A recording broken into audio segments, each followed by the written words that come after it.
مسجد حرام سے مسجد اقصی تک حضور براق پہ گئے اور وہ اتنا سریع رفتار تھا کہ جہاں اس کی نظر جاتی تھی وہاں اس کا قدم پڑتا تھا. تو اس نے تو پہلا قدم اٹھایا ہوگا تو مسجد اقصی میں جا پڑا ہوگا. اور اتنی سرعت کے ساتھ وہ رفتار کے ساتھ چلتا ہے. پھر حضور اس کی پشت پہ جلوہ فراز. یہ 1000 کلومیٹر فی گھنٹے کی رفتار سے جہاز چلے تو کسی میں ہے ہمت کہ اس کی ننگی پشت پہ بیٹھ جائے؟ ہوا کی مزاحمت ہی گوارا نہ ہو، پڑخ چڑ جائیں، آگ لگ جائے. اور جو کروڑوں میل فی سیکنڈ کی رفتار سے جا رہا ہے اس کی ننگی پشت پہ بیٹھنے والے شاہ سوار کی عظمت کو سلام کرنے کو جی نہیں چاہ رہا. اچھا پھر اتنی سرعت کے ساتھ جائیں تو راستے میں کوئی دکھائی بھی دے تو سجھائی نہیں دیتا، اچھی طرح پہچان نہیں پاتا بندہ. یار تم گزرے تھے، کہا میں تیزی میں تھا. تو تیزی میں جو چیز نظر آئے تو اس کو پوری طرح پہچانا نہیں جاتا. لیکن اب اس رفتار سے جا رہے ہیں. لیکن معرفت کا عالم کیا ہے کہ میں حضرت موسیٰ کی قبر کے قریب سے گزرا، میں نے دیکھا وہ قبر میں کھڑے ہو کے نماز پڑھ رہے. اور حضور ابھی وہاں پہنچتے ہیں مسجد اقصی میں تو حضرت موسیٰ علیہ السلام پہلے وہاں موجود تھے. یا تو یہ ماننا پڑے گا کہ یہاں بھی موجود تھے وہاں بھی موجود تھے، اور یا پھر یہ ماننا پڑے گا کہ وہ پہلے چلے گئے. اور اگر پہلے چلے گئے تو پھر کیا وہ میرے حضور سے پہلے چلے گئے؟ تو جواب آیا کہ نہیں، حضور علیہ السلام تو اپنی رفتار سے جا ہی نہیں رہے تھے. حضور تو جا رہے تھے براق کی رفتار سے، اور حضرت موسیٰ گئے ہیں نبوت کی رفتار سے. براق بہت سریع ہوگا لیکن نبوت سے سریع نہیں ہو سکتا، اس لیے حضرت موسیٰ پہلے پہنچ گئے. یہ ایک مرحلہ مکمل ہوا. اب دوسرا مرحلہ مسجد اقصی سے لے کے پہلے آسمان تک وہ نور کی ایک سیڑھی تھی اور یہ براق سے بھی زیادہ سریع رفتار تھی. یہ دوسرا مرحلہ تھا. اور پھر تیسرا مرحلہ پہلے آسمان سے لے کر کے 7ویں آسمان تک فرشتوں کے پروں پہ گئے. 7ویں آسمان سے سدرہ تک جبریل امین کے پروں پہ گئے. یہ چوتھا مرحلہ تھا اور ہر مرحلہ پہلے مرحلے سے سریع تھا. اور پھر سدرہ پہ جا کے جبریل نے بھی کہا کہ آگے میں نہیں جا سکتا. لو دنوت خطوۃ لاحترقت، اگر میں آگے بڑھوں تو جل کے راکھ ہوتا ہوں. تو حضور علیہ السلام کے لیے ایک سبز نوری تخت لایا گیا جسے رف رف کہتے تھے. اس پہ حضور تشریف فرما ہوئے. پھر وہ کس صورت سے گیا؟ ان 4 مراحل سے زیادہ سریع رفتار تھا. رف رف کی منتہائی پرواز جب ہوئی تو میں اعلی حضرت کی روح سے فیض لے کے کہتا ہوں کہ رف رف کے بھی بس بس ہو گئے. اب یہ 5 مراحل اپنی انتہا کو پہنچے. اب یہ حضور کی ذاتی رفتار نہیں تھی، ذاتی رفتار اب شروع ہونے لگی ہے. اللہ اکبر. پھر آواز آئی ادنو منی یا احمد، پیارے رک کیوں گئے ہو، آگے آؤ.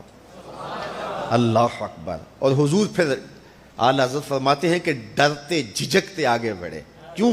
جلال و ہیبت کا سامنا تھا، جمال و رحمت ابھارتے تھے.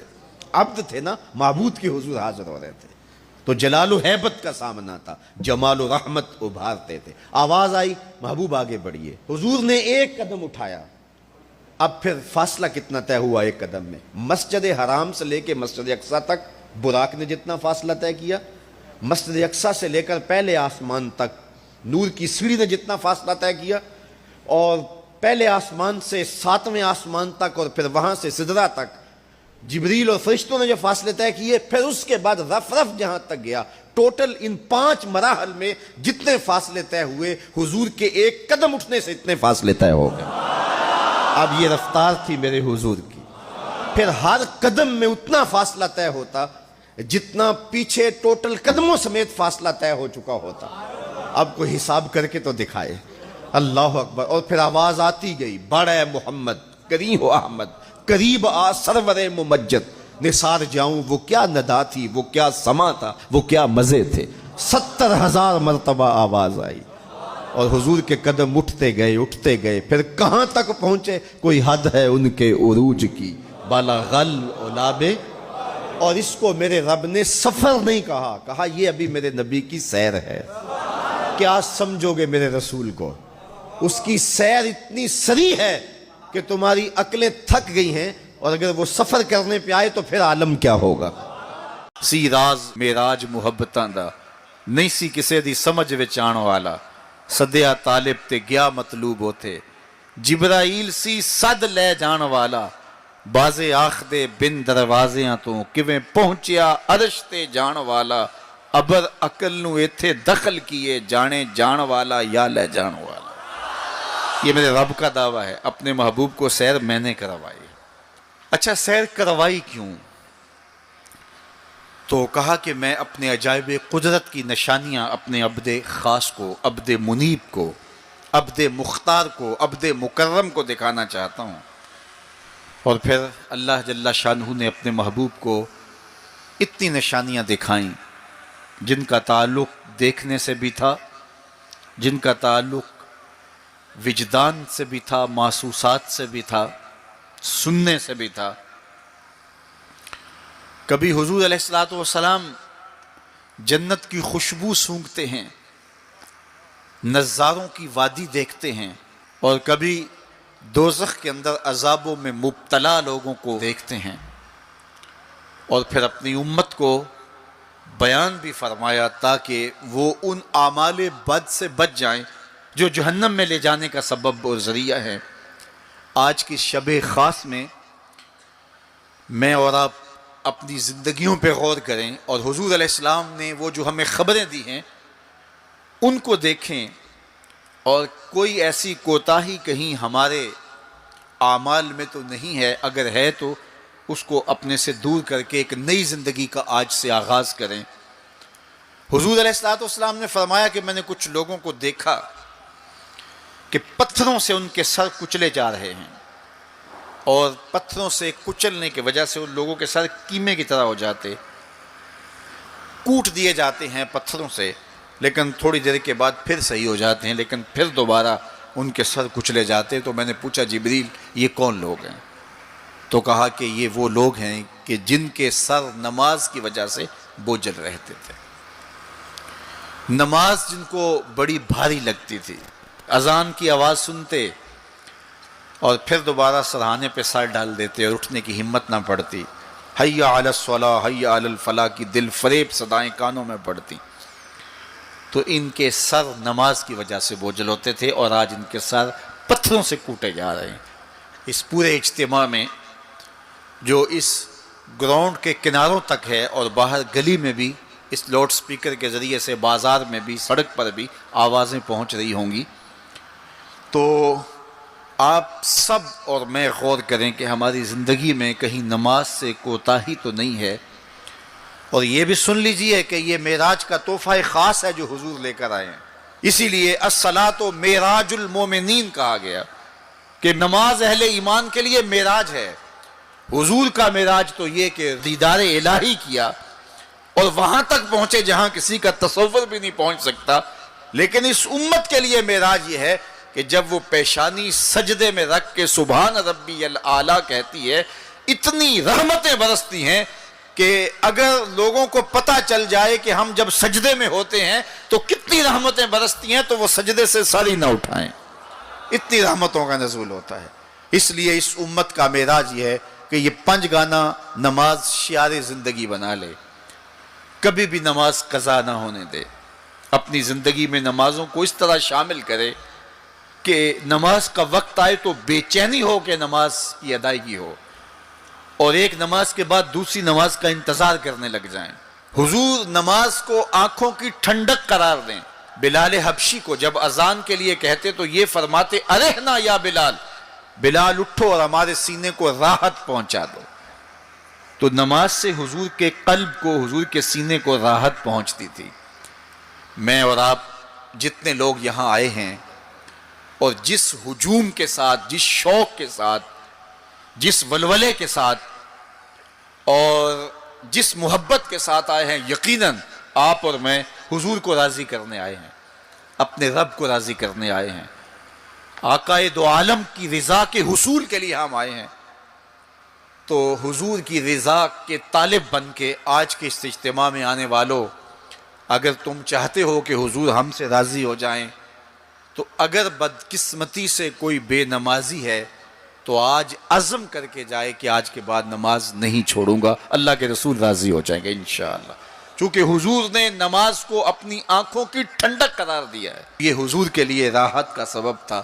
تو 5 گانا نماز شعار زندگی رکھیں. قرآن مجید کا اسلوب ملاحظہ کیجئے، والنجم اذا ہوا، اور پیارے چمکتے تارے محمد کی قسم جب معراج سے اترے، معراج پر جانے کا ذکر بھی کیا، معراج سے پلٹ کے آنے کا ذکر بھی کیا۔ حضور تو وہاں تک گئے، جنتیں بھی پیچھے رہ گئی، سدرہ بھی پیچھے، لیکن پلٹ کے پھر آ گئے۔ وہ ہر عالم کی رحمت تھے، جہاں چاہتے وہ رہ لیتے، مگر ان کی مہربانی کے یہ عالم پسند آیا، پھر پلٹ کے اس امت کے لیے واپس آئے میرے حضور صلی اللہ علیہ وسلم۔ ما ضل صاحبکم وما غوا، تمہارے صاحب، تمہارے آقا و مولا، تمہارے سید و سرور صلی اللہ علیہ وسلم نہ بہکے اور نہ بے راہ چلے۔ وما ینطق عن الہویٰ، اور وہ پیارے محبوب صلی اللہ علیہ وسلم اپنی خواہش سے بات ہی نہیں کرتے۔ جب بھی حضور جنبش لب فرماتے ہیں تو یہ رب کی طرف سے ہوتا ہے۔ وہ دہن جس کی ہر بات وحی خدا، وہ دہن جس کی ہر بات غنچائے علم و حکمت پہ لاکھوں سلام۔ علمہ شدید القوا، سکھایا ان کو سخت قوتوں والے طاقتور نے۔ ذو مرتن، جو سخت طاقتور تھا، فاستویٰ، پھر اس نے جلوے کا قصد فرمایا۔ وہو بالافق الاعلیٰ، اور وہ آسمان بری کے سب سے بلند کنارے پہ تھا۔ ثم دنا، پھر وہ جلوہ نیڑے ہو گیا، قریب ہو گیا۔ اللہ اکبر۔ فتدلی، پھر اور قریب ہو گیا۔ فکان قاب قوسین او ادنیٰ، تو اس جلوے اور اس محبوب میں 2 ہاتھ کا فاصلہ رہا، جس طرح 2 کمانیں آپس میں ملتی ہیں، تو اتنا فاصلہ رہ گیا۔ اب یہیں اگر قرآن بات کو ختم کر دیتا تو کوئی کہتا کہ سمجھ آ گئی اللہ اور اس کے رسول کی قربت کی، کتنی قربت ہے، لیکن اللہ نے کہا یہ تمہارے سمجھانے کے لیے کہا، او ادنا، قرب اس سے بھی زیادہ ہوا۔ تم تو اتنا ہی سمجھ سکتے ہو نا، کس طرح 2 کمانیں آپس میں جڑتی ہیں۔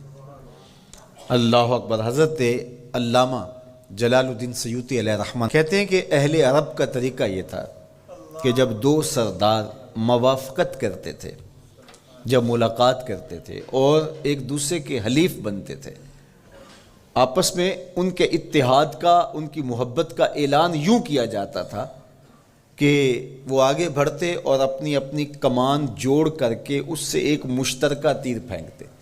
یہ اس بات کا اعلان تھا کہ آج کے بعد ہمارا اتحاد ہو گیا ہے، ہمارا دوست دشمن سانجا ہوگا، کمانیں ہماری 2 ہیں لیکن ان سے نکلنے والا تیر آج کے بعد ایک ہوگا۔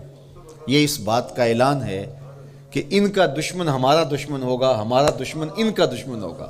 خبردار کسی نے میلی آنکھ سے بھی دیکھا، مت سمجھنا کہ یہ قبیلہ اور ہے اور یہ قبیلہ اور ہے، اگرچہ الگ الگ قبیلے ہیں لیکن ہماری موافقت، ہماری موانست، ہماری محبت، ہماری وحدت، ہماری یگانگت، ہمارا پیار، ہماری صلح، ہم ایسے حلیف بن گئے ہیں، کمانیں 2 ہیں، نکلنے والا تیر ایک ہوگا۔